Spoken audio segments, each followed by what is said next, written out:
나이가 들면 가진 것만 지켜도 잘 사는 인생이다.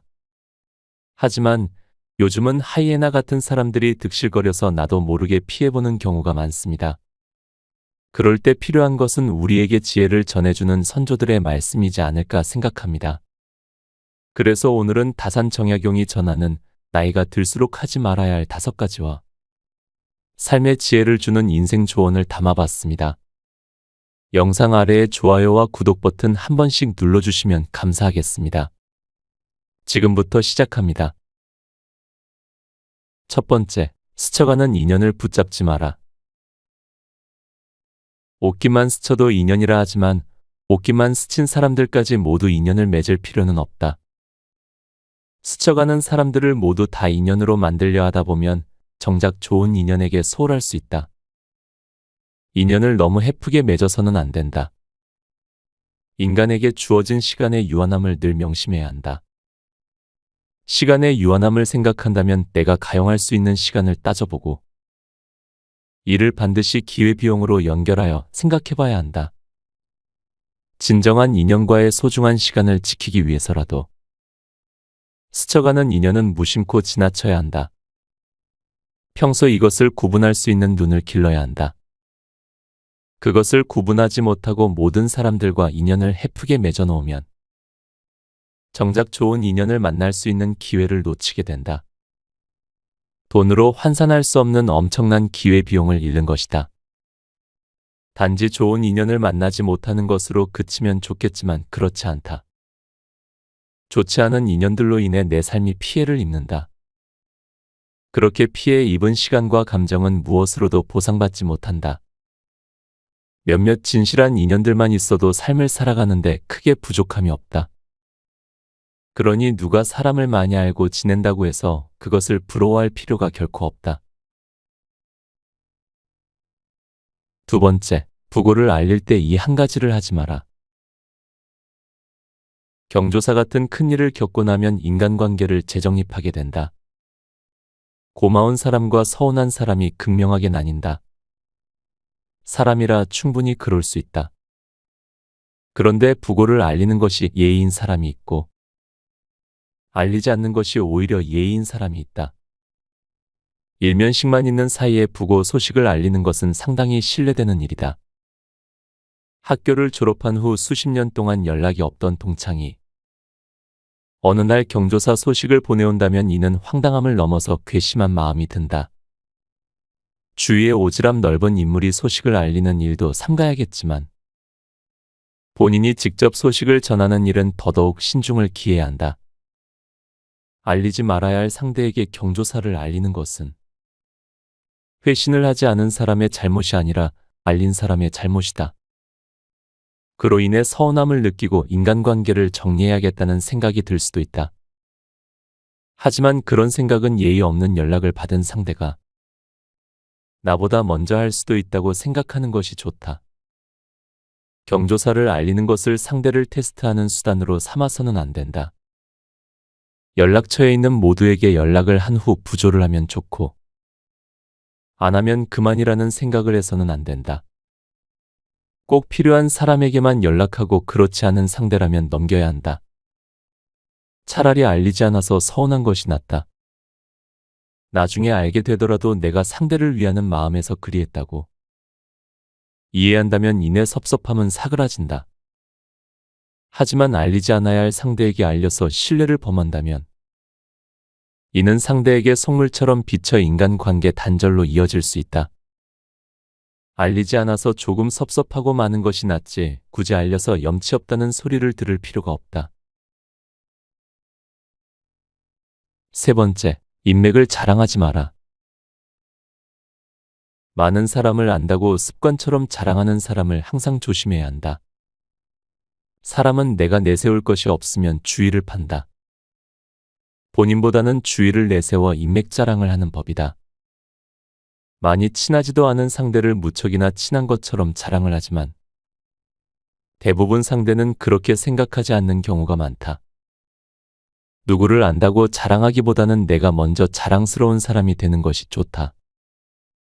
내가 자랑스러운 사람이 되기 위해서는 사회적인 성공도 중요하지만 인품이 우선시 되어야 한다. 인품이 훌륭한 사람의 곁에는 좋은 인연이 머무르게 마련이다. 그러니 늘 스스로를 갈고 닦아 좋은 인연이 곁에 머무를 수 있도록 해야 한다. 향기로운 꽃에는 벌과 나비가 끊이질 않는 법이다.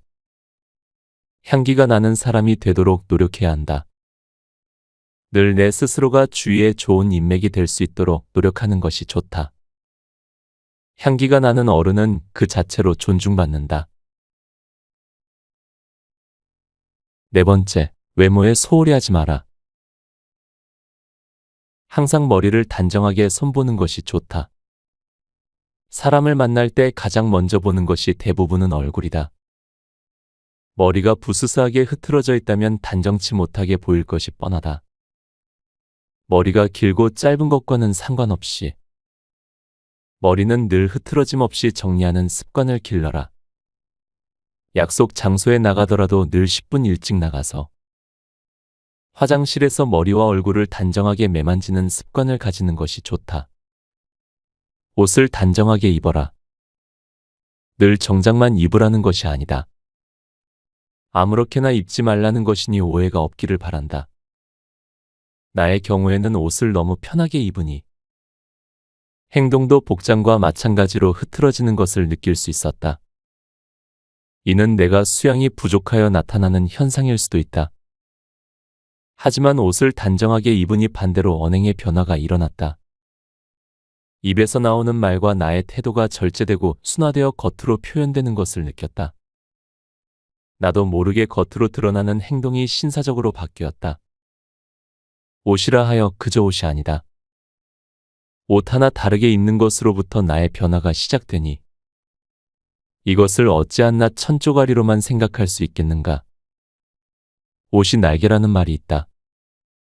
날개와 같은 옷을 입는다면 내 언행 또한 서서히 변화되어 날개와 닮아가는 것을 느낄 수 있을 것이다. 손발톱을 잘 관리해라. 너무 긴 손톱은 위생상 좋지도 않을 뿐더러 보기에도 좋지 않다. 늘 손발톱을 깨끗하고 단정하게 관리하는 것이 좋겠다. 드러나 보이지 않는다고 관리하지 않으면 세상에 그런 게으름이 어디 있겠는가. 특히 남자라면 수염과 코털 관리에 신경을 써야 한다. 수염을 기르더라도 관리를 하며 기르는 것이 좋다. 관리되지 않은 덥수룩한 수염은 지저분하고 게으른 사람으로 보이게 한다. 굳이 타인뿐만이 아니라 스스로 보기에도 좋지 않다. 또한 코털에 특히 신경을 쓰는 것이 좋다. 코털이 삐죽 튀어나온 남자는 같은 남자가 봐도 참으로 꼴불견이다. 평소 면도를 하고 세수를 할 때 코털 가위로 관리하는 습관을 가지는 것이 좋다. 족집게나 손을 사용하여 뽑는 것은 삼가자. 코에는 뇌로 직결되는 혈관들이 있다. 운이 나쁘면 상처를 동반한 염증이 생겨 뇌수막염이나 뇌종양으로 이어질 가능성도 있다. 확률적으로는 낮지만 실제 사례가 있으니 조심하는 것이 좋겠다. 나이가 들수록 코털이 더 많이 그리고 더 빨리 자란다. 정말 귀찮은 일이다. 그래도 평소 습관처럼 잘 관리하자. 5번째, 잘난 척하지 마라. 잘난 척하면 재수없다고 여긴다. 잘난 척한다는 것은 교만하다는 것을 뜻한다. 사람 위에 사람 없고 사람 밑에 사람 없다. 물론 세상을 살아가다 보면 가끔 정말 잘난 사람도 만나게 된다. 하지만 대다수의 사람은 모두가 거기서 거기다. 딱히 잘난 사람도 없고 딱히 못난 사람도 없다. 모두가 자기 분야에서는 뛰어나고 전문적인 지식을 가지고 있으니 잘났을 것이고 자기가 잘 모르는 분야에서는 상대적으로 조금 못났을 것이다. 잘나고 못난 것은 오로지 개인의 주관적인 기준으로 판단한다. 절대적인 것이 아니라 상대적인 것이다. 그러니 조금 못났다고 주눅들 필요도 없고 나서서 잘난 척할 필요도 없다. 잘난 척하는 사람은 결국 외면받는다. 그러니 항상 척하는 것을 삼가는 것이 좋다. 알아도 모르는 척, 있어도 없는 척하는 겸손의 미덕을 바탕에 깔고 살아간다면 주위에 사람이 모인다. 척하는 사람의 특징은 인정받고 싶은 욕구가 크다는 것이다. 자존감이 부족하거나 본인의 불안한 심리 상태를 타인으로부터 인정받는 관심으로 채우려는 욕구가 있다.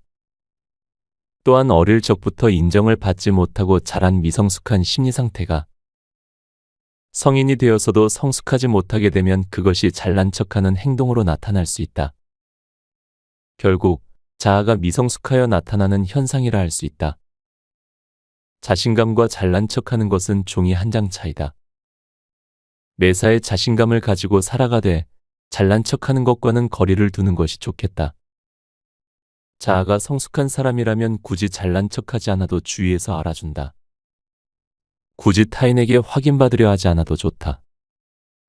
나의 자존감은 남에게 있지 않고 나에게 있음을 명심하라. 마지막, 공공시설을 아껴 써라. 내 것이 소중하면 남의 것도 소중하게 생각해야 된다. 그것이 이치에 맞다. 내 시간이 귀하면 남의 시간도 귀하고 내 돈이 귀하면 남의 돈도 귀한 줄 알아야 한다. 공공 화장실에서 양치질을 할 때 물을 틀어놓고 낭비하는 사람과 손을 씻고 난 후에 휴지를 몇 장씩이나 뽑아 쓰는 사람을 본 적이 있다. 누구는 그것을 보고 가정교육의 부재라고 말한다. 아마도 절약하는 마음이 몸에 익지 않아서 공공재를 함부로 낭비하는 것일 수도 있다. 공공재라는 것은 모두가 함께 사용하는 것인 만큼 아껴 쓰고 절약할 필요가 있다. 내 것이 아니라고 하여 함부로 사용하는 습관은 좋지 않다. 좋지 않은 습관은 처음부터 가지지 말고 이미 가지고 있다면 빨리 버리는 것이 좋다. 나쁘게 길들여진 습관은 고치기 힘드니 애초에 좋은 습관을 가지는 것이 살아가며 시간을 절약할 수 있는 좋은 방법이다. 예전에 어느 큰 스님께서 외국에 나갈 일이 있었다. 공항 화장실에서 볼일을 보고 있는데 밖에서 누군가가 휴지를 뽑는 소리가 들렸다. 한두 장이면 충분할 텐데 한참 동안이나 휴지를 뽑는 소리를 들으며 이 나라의 망조가 들었구나 라고 생각하셨다. 나도 그 말에 무척이나 공감을 한다. 내 것이 아니라고 하여 아무렇게나 낭비하는 행태를 보이는 그의 일상이 어떠할지 미루어 짐작해 볼 수 있다. 혹시 또 모를 일이다. 본인의 것은 내가 벌어서 쓰는 것이니 무척이나 아까워하며 근검절약을 할지 아니면 그것보다 더 값어치 없게 쓸지 아무도 모를 일이다. 전자가 되었건 후자가 되었건 비록 내가 벌어서 사 쓰는 물품들이라 할지라도 늘 아껴서 사용하는 습관을 가지는 것이 좋다. 낭비하는 것보다 아끼는 것이 좋다는 것은 삼척동자도 다 아는 일이다. 작은 행동 하나에 그 사람의 인생이 걸어온다. 다음은 삶의 지혜를 주는 다산 정약용 인생 조언 5가지를 담아봤습니다. 첫째, 아름다운 꽃에는 가시가 있는 법이다. 인생은 온갖 유혹투성이다. 아름답고 화려하지만 치명적인 유혹들이 언제나 주위에 도사리고 있다는 것을 명심해야 한다. 이성과 돈, 술과 마약 등 온갖 것들의 유혹이 늘 우리 주위에 도사리고 있다. 유혹이 나에게 다가올 경우에는 잠시 멈추어 서서 2가지만 생각해보자. 만약 이 모습을 훗날에 내가 바라본다면 어떤 생각이 들까?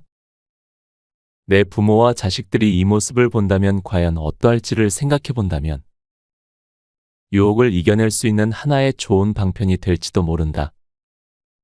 지금 당장 삶이 힘들어 어찌할 방법이 없어 보일지라도 시간이 지나 돌이켜보면 아무것도 아닌 경우가 대부분이다. 이것은 진실이다. 시간이 지나면 웃으며 회상할 수 있다. 마찬가지로 지금 당장 유혹에 넘어가 한순간 쾌락을 즐기고 싶더라도 지나고 보면 그 또한 아무것도 아니었고 헛되고 헛되었음을 깨닫는 순간이 반드시 온다. 세상에 이겨내지 못할 만큼 힘든 것은 없다. 신은 우리가 견딜 수 있을 정도의 고난만 준다. 유혹 또한 마찬가지다. 내가 지나치지 못할 정도로 치명적인 유혹은 세상에 없다. 정신을 똑바로 차리고 그 순간을 잘 관망하기를 바란다. 지금 내 상황에서 한 걸음 떨어져 바라본다면 살아가며 마주치는 많은 유혹으로부터 자유로울 수 있을 것이다. 가장 위험하게 생각해야 하는 것이 바로 이성에 대한 유혹이다. 여자와 남자가 서로를 잘못 만나면 이는 패가망신하는 지름길이다. 하물며 배우자가 있음에도 한눈을 팔고 이성의 유혹에 넘어가 버린다면 돌이킬 수 없는 결과를 초래한다. 순간의 선택이 평생을 좌우한다는 말이 있다. 좋은 것을 고르기 위해 해야 하는 선택이라면 그나마 다행일 것이다. 하지만 나쁜 것을 걸러내기 위해 해야 하는 선택이라면 망설임이 없어야 한다. 만에 하나 망설여지는 순간이 온다면 1년 후의 나를, 아니 한 달 후의 나를 떠올려 보자. 지나고 보면 참으로 부질없고 부질없는 짓이다. 사람은 누구나 유혹에 흔들리기 쉽다. 나 홀로 독야청청하려고 해도 가만히 놔두지를 않는다. 나 역시도 세상을 살아오며 많은 유혹에 시달렸다.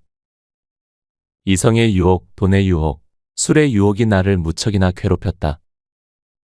지금 돌이켜 생각해보면 그 유혹들이 나를 강하게 만들었고 인생의 진정한 가치를 찾을 수 있게 도와주는 좋은 밑거름이 되었다. 둘째, 가까울수록 마음을 넓게 하라. 가족 간에는 더욱 사소한 것을 시비거리로 삼지 말아야 한다. 가까울수록 조심해야 한다.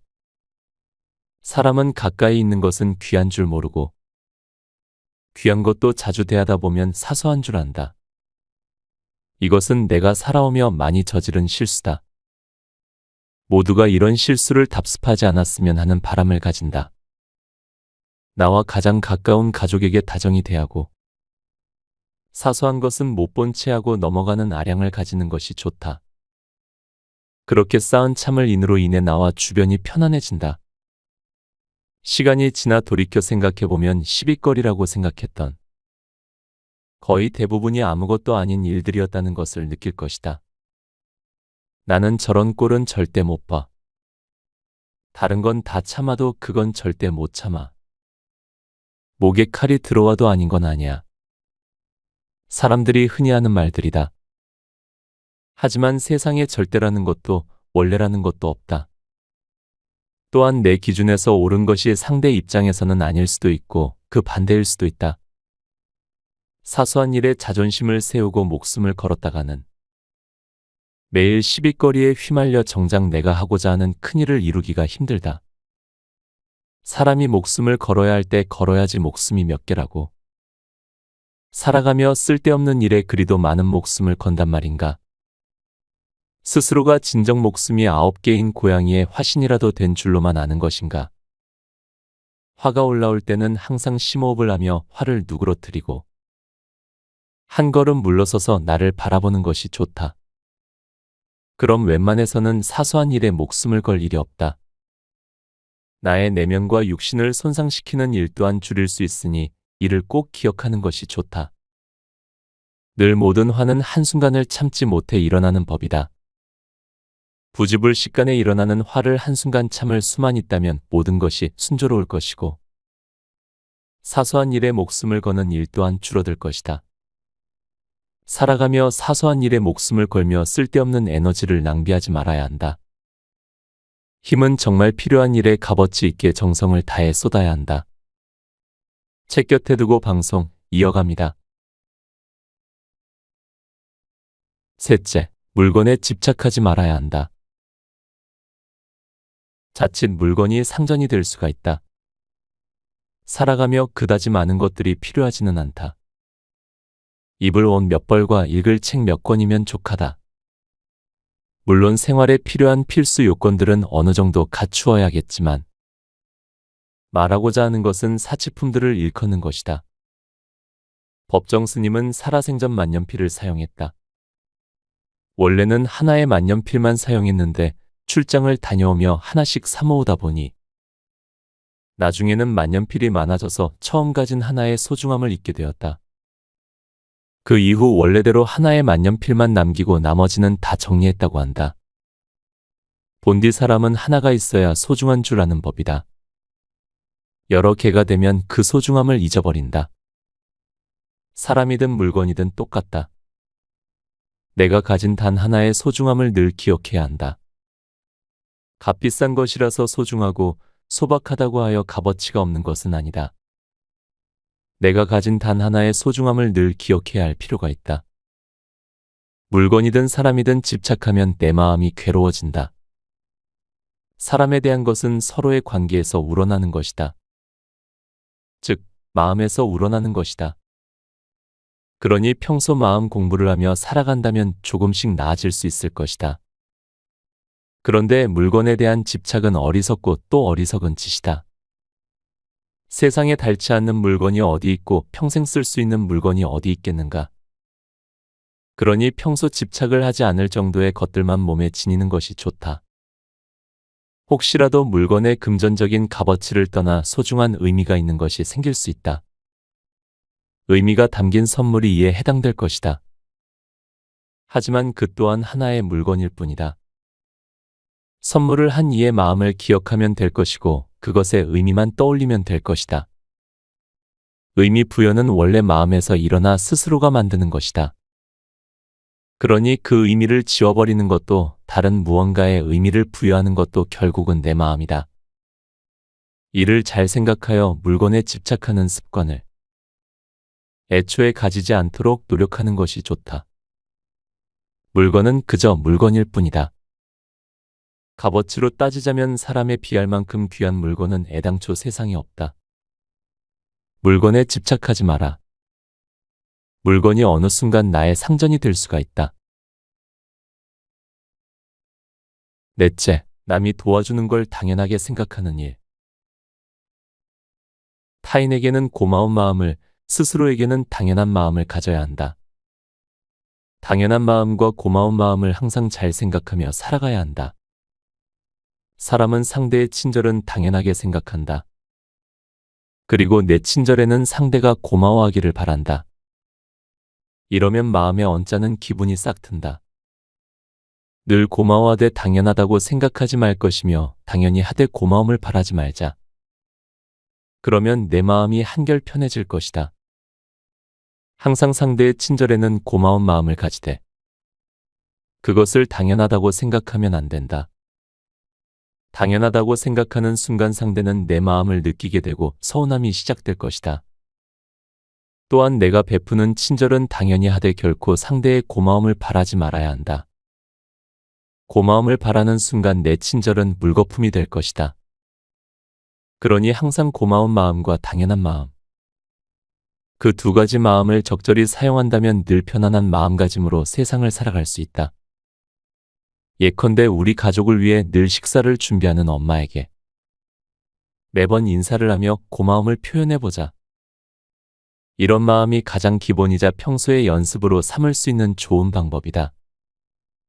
사회생활을 하며 가족을 부양하는 아버지에게 가지는 마음도 이와 마찬가지여야 한다. 부모 역시 자식들이 착하고 건강하게 자라주는 것을 당연하다고 생각하지 않고 늘 고맙게 생각해야 한다. 다섯째, 부모가 살아온 삶 속에서 인생의 지혜를 얻을 것이다.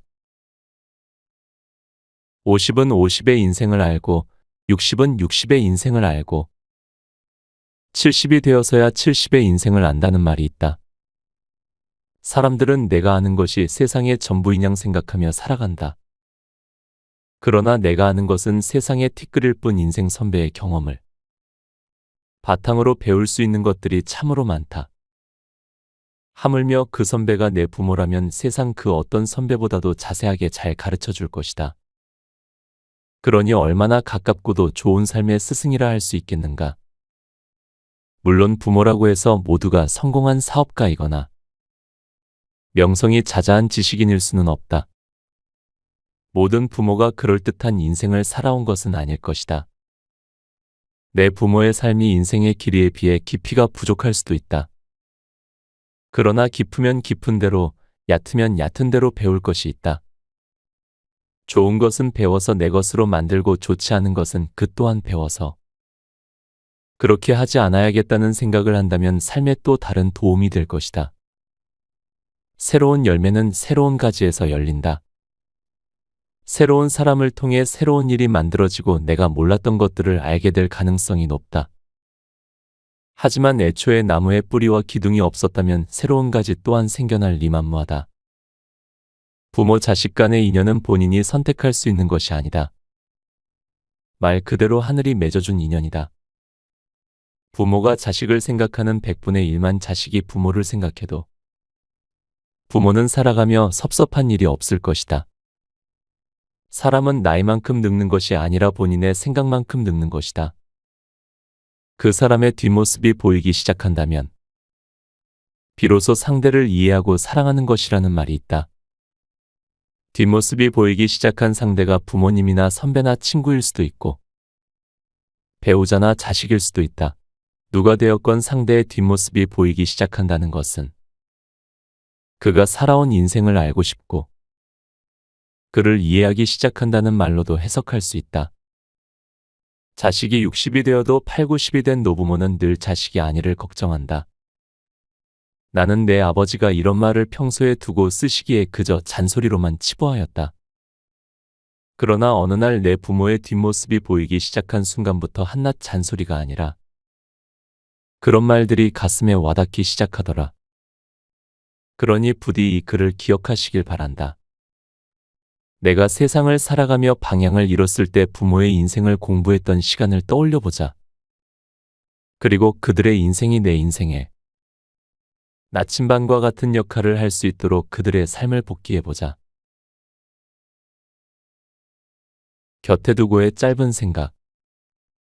오늘은 제가 정말 좋아하는 위인인 다산 정약용의 말씀을 가져와 봤습니다. 정약용을 존경하는 이유에는 여러 가지가 있겠지만 저는 독서와 사색을 담고 싶었기 때문입니다. 솔직한 말씀으로는 인생에 하지 말아야 할 5가지를 소개해드렸지만 누구나 인간이라면 실수를 하기 마련입니다. 하지만 그 실수를 최대한 반복하지 않으려고 노력하고 생각하는 사람은 예전보다 더 성장하리라 생각합니다. 흐르는 물은 깨끗하고 살아있는 생명체는 모두 숨을 쉬듯이 사람의 생각도 흘러야 합니다. 뭐든 고여있거나 움직이지 않으면 썩고 녹슬듯이요. 여러분도 여러분의 삶을 돌아보고 진정으로 가치 있는 것들에 시간과 에너지를 쏟아보세요.